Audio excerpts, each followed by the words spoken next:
महोदय 37 दिन अगाडि धादिङका सन्तोष राईको सब कम्बोडियाबाट नेपाल झिकाउनु भनी मैले सुन्ने समयमा यस सदन मार्फत कुरा राखेको थिएँ, तर त्यो कुरा सुन्नेमै बिलाएर गयो।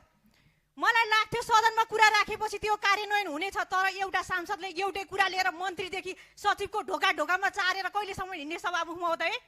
अर्थ मन्त्रालयले विदेशमा लासको व्यवस्थापन गर्न भनेर बजेट छुट्याएको आज 2 हप्ता बढी भयो, तर बजेटलाई चलाउन परराष्ट्र मन्त्रालयले एउटा सामान्य कार्यविधि नबनाइदिँदा आज आफ्नाले लासको आश गर्न छोडिसकेका छन् सभामुख महोदय। बजेट छ तर कार्यविधि छैन। यो कस्तो विधिको शासन हो सभामुख महोदय?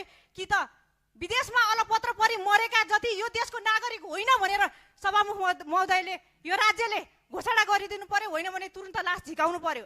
जसरी 37 दिनदेखि मेरो प्रश्न यस सदनको ढोकामा झ्यालमा बेन्चमा उभिएर बसिरहेको छ, त्यसरी नै आज म सभामुख ज्यूबाट रुलिङ नहुन्जेलसम्म मेरो प्रश्नको जवाफ नपाउने जेलसम्म म उभिएर सदनमा विरोध गर्न चाहन्छु। धन्यवाद।